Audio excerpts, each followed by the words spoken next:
What is the look of Uruguay? It meets the eye placidly, comfortably, as if it were made partly of Ohio, partly of our western cattle and sheep country. Nothing spectacular. The other countries of South America have all the mountains, all the deserts, all the jungles. Uruguay has none of these, but nearly all of its land is useful. Southeast of Miami, Florida, about 5,000 miles, lies Uruguay. It is only 1/4 larger than Florida. It is the smallest of all the South American countries.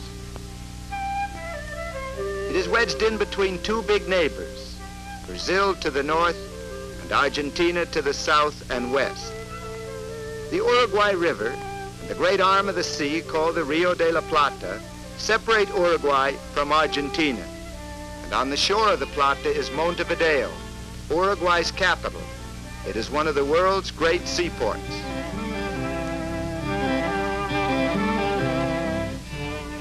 Montevideo is modern. It is 100 years younger than New York or Boston. There are few reminders of colonial days in Montevideo, but plenty of evidence that this is the chief city of a dynamic and progressive country. Of Uruguay's 2 million people, about 1/3 live here in the capital.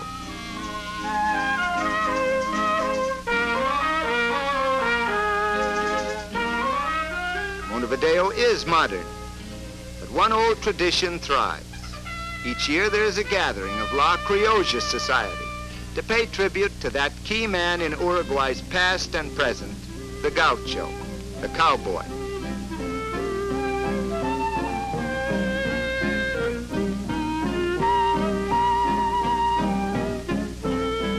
These are cattlemen. Some are ranch owners or executives. Some are workers from the ranches. The whole affair is the city's tribute to the countryside, on which it so greatly depends. For in Uruguay, as truly as in Argentina, the gaucho is the symbol of an important part of the nation's life.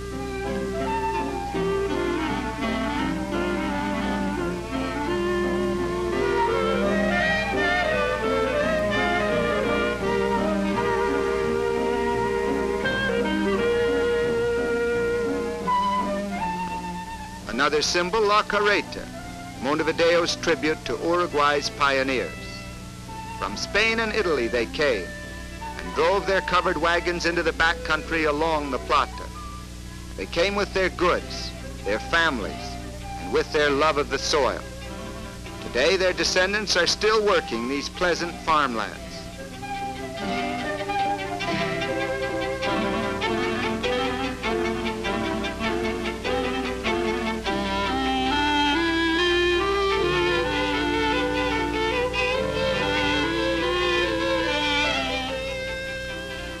Introduction of modern methods has enabled Uruguay to increase its agricultural output.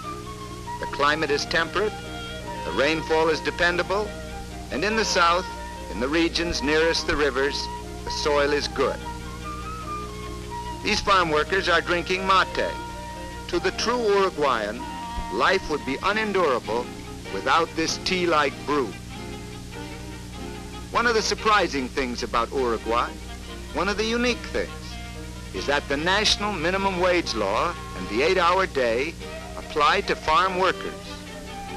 Agriculture claims only a small share, not more than 10% of the country's usable land. But Uruguay feeds itself and even exports a part of its crops. The rivers give Uruguay an easy way of starting farm products, barley, oats, corn, wheat, linseed, toward foreign markets. But the total is small compared to the export of wool, meats, and hides. From 80 to 90% of all Uruguay's land is given over to raising cattle and sheep. So we must think of the gaucho, the ranch hand, as Uruguay's #1 worker.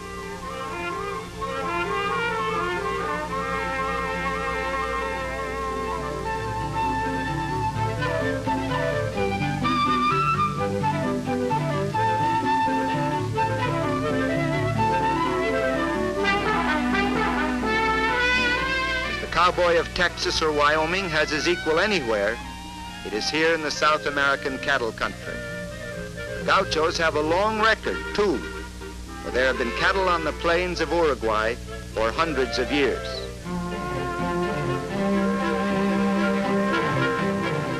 There are 9 times as many sheep in Uruguay as there are people. In proportion to population, Uruguay has about 18 times as many sheep as the United States. Uruguay looks to her millions of sheep primarily for wool, the country's leading single export.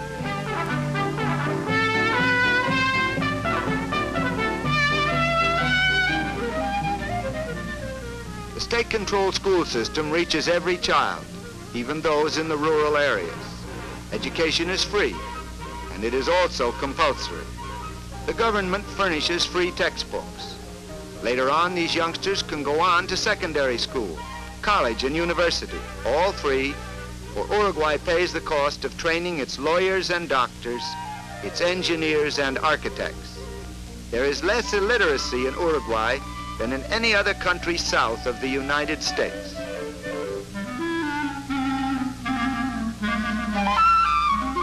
It's roundup time at least once a year on the big ranches. And each year over 1 million head of cattle make the trip to market.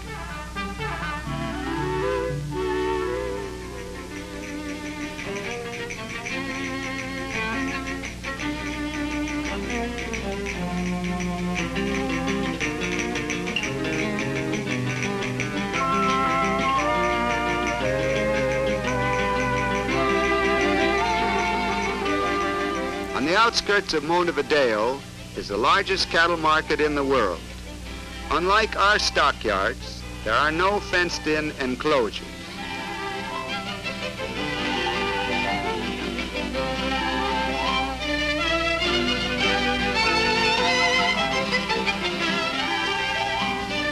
The men we see here are the cattle buyers and sellers.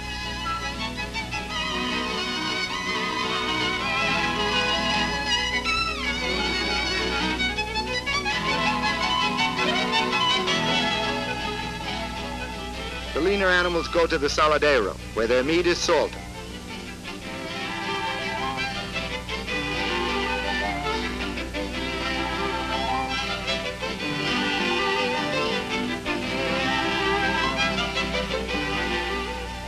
To the frigorifico, a plant for freezing and packing beef for export, go the top-grade cattle. The shower bath gives a good cleansing to their hides and hoofs.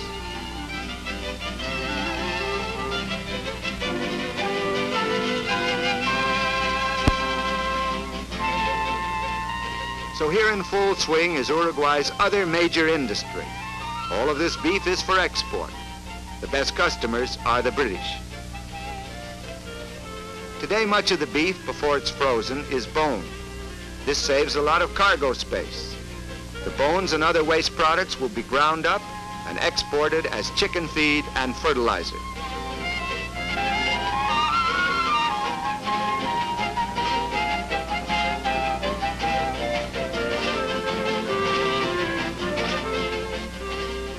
Foreign markets for its meat products and its wool, good harbors and easy access to the world sea lanes, these have meant economic progress and security for Uruguay.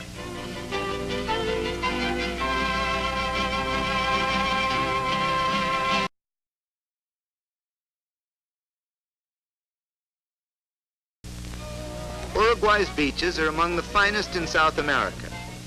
By national law, every Uruguayan is entitled to 2 weeks vacation each year with pay. And a lot of these vacations are spent on the shore. Besides, thousands come here every summer from Argentina.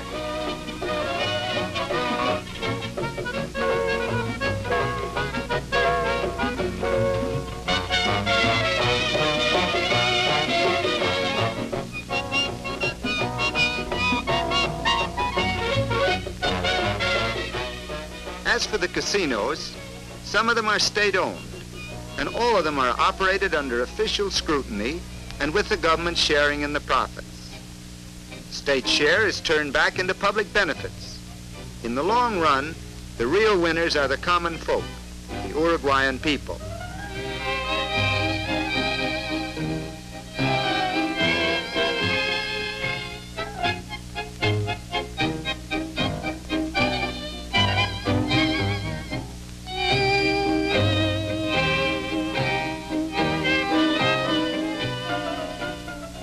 In Montevideo, everybody seems to buy tickets for the public lottery. Many loyal citizens criticize government lotteries, but the officials point out that all the people share in the profits. A hospital, a fine one built with public funds. Casinos and the lotteries helped in raising those funds. Here the poor receive free medical care, including the services of doctors and dentists. Other patients are here because the government's health insurance plan entitles them to hospitalization. It doesn't cost much to be sick in Uruguay.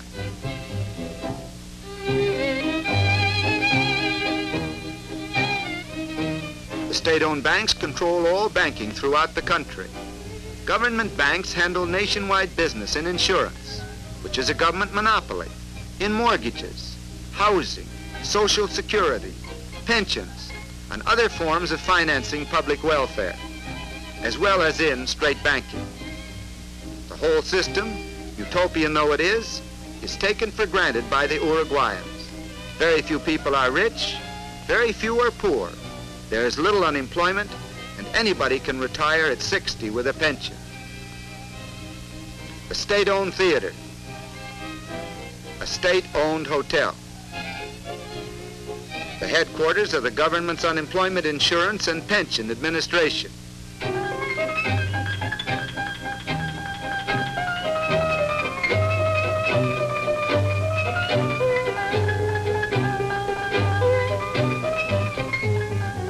The government owns grain elevators, just as it owns factories for processing cement, alcohol, and petroleum.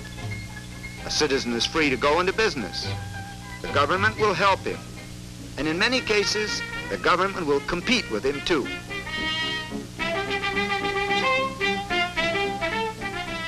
Uruguay is well supplied with railroads. Some of the roads are British owned, and some are owned and operated by the state, which has provided its lines with streamlined diesel trains.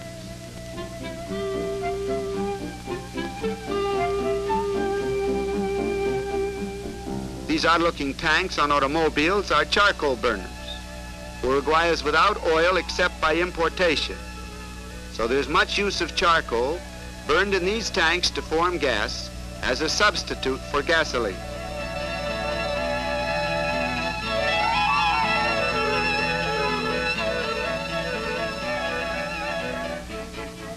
Lack of coal and oil has forced the use of wood as fuel in factories, as in this paper mill.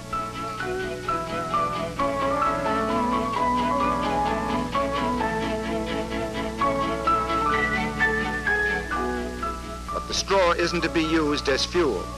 That's going into paper.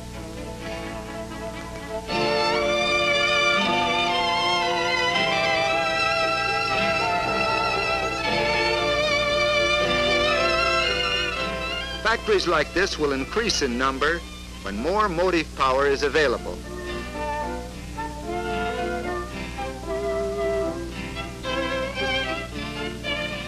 To that problem, the new hydroelectric dam on the Rio Negro is a large part of the answer. The new dam, financed by the government, was started by German engineers using German equipment. But specialists from the United States are helping Uruguayans finish the job. Even with increased electrical power, Uruguay is not likely to become a manufacturing country on a large scale. It lacks raw materials, especially minerals. The stadium in Montevideo is a particularly good one. The brand of soccer played in the stadium is particularly good too. The Uruguayans just naturally take to this game. In 1924 at Paris, and again in 1928 at Amsterdam, they won the Olympic soccer championship. The stadium seats 80,000. That leaves only about 2 million Uruguayans outside, doing something else. Umpires are the same the world over, always wrong. Notice that this one is given police protection.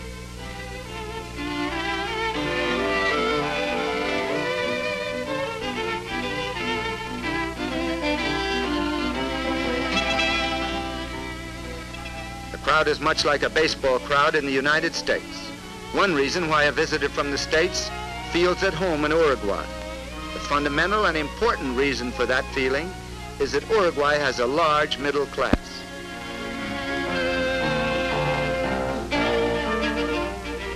The Senate building, where there has been plenty of proof that Uruguay is a real democracy. Representatives of the people meeting in this chamber have given the country its amazing structure of laws dealing with labor, education, suffrage, public works, and public health.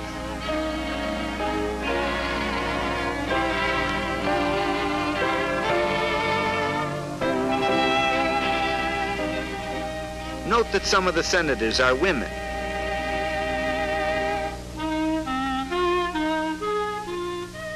Uruguay has no censorship of news or opinion.